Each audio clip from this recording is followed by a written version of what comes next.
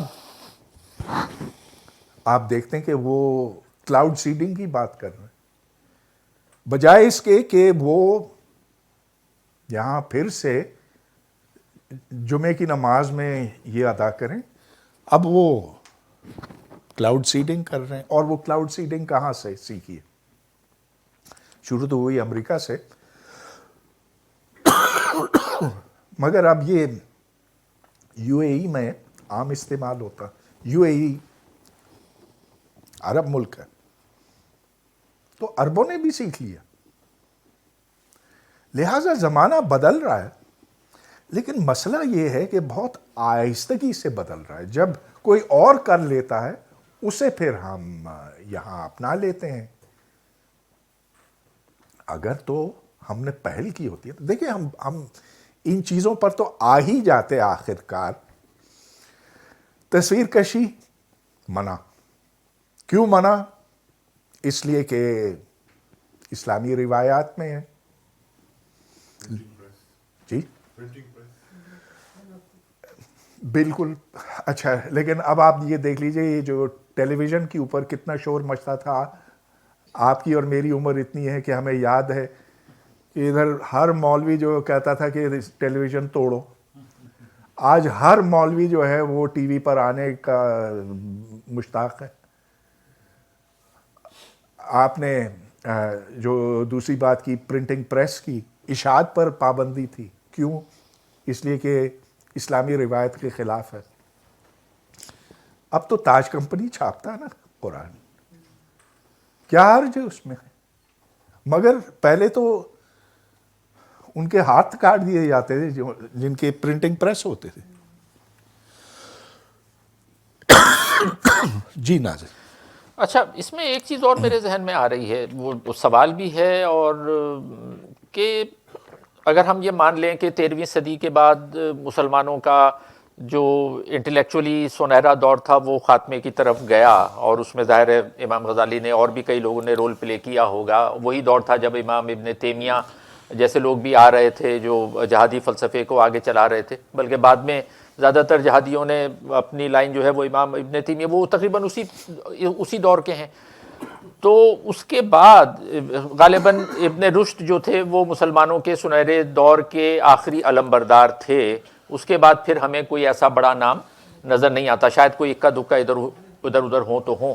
لیکن جو سوال میرے ذہن میں آتا ہے وہ یہ ہے کہ اس کے بعد 3 بڑی مسلم سلطنتیں رہیں.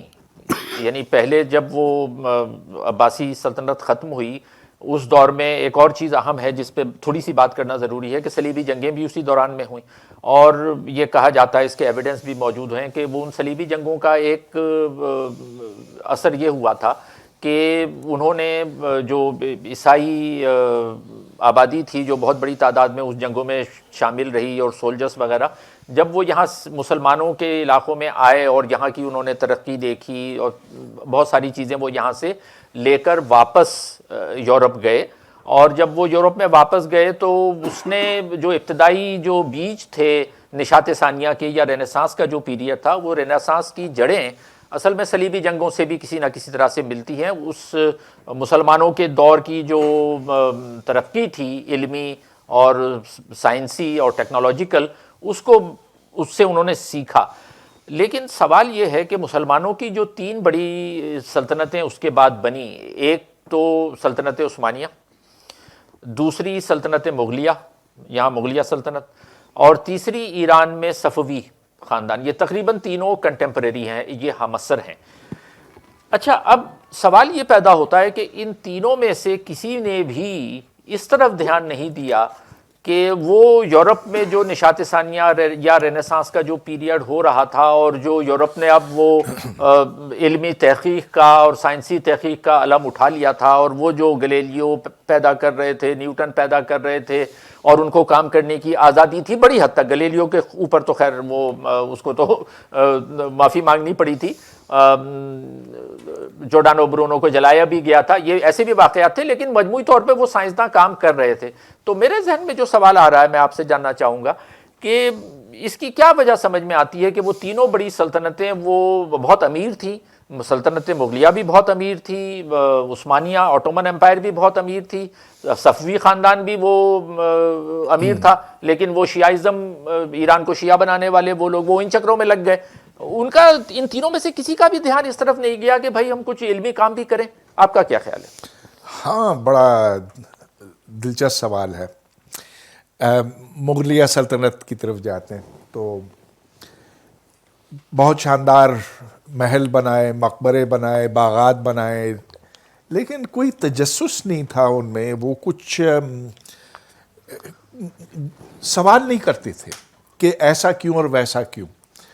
مثال کے طور پر آپ نے گیلیلیو کی بات کی، تو گیلیلیو کے کچھ 50 60 70 سال بعد یہاں انگریز پہنچے، اور انہوں نے جہانگیر کے دربار میں سر ٹامس رو پہنچا جو ایمبیسڈر تھا، برطانیہ کا سفیر تھا، اور اس نے بتایا کہ یورپ میں اب سائنس بڑی ترقی کر رہی ہے، دیکھو ہم نے یہ چشمے بنائے ہیں، دیکھو ہم نے یہ دوربینیں بنائی ہیں، دیکھو ہم نے یہ پریشر گیج بنائے ہیں، وغیرہ وغیرہ.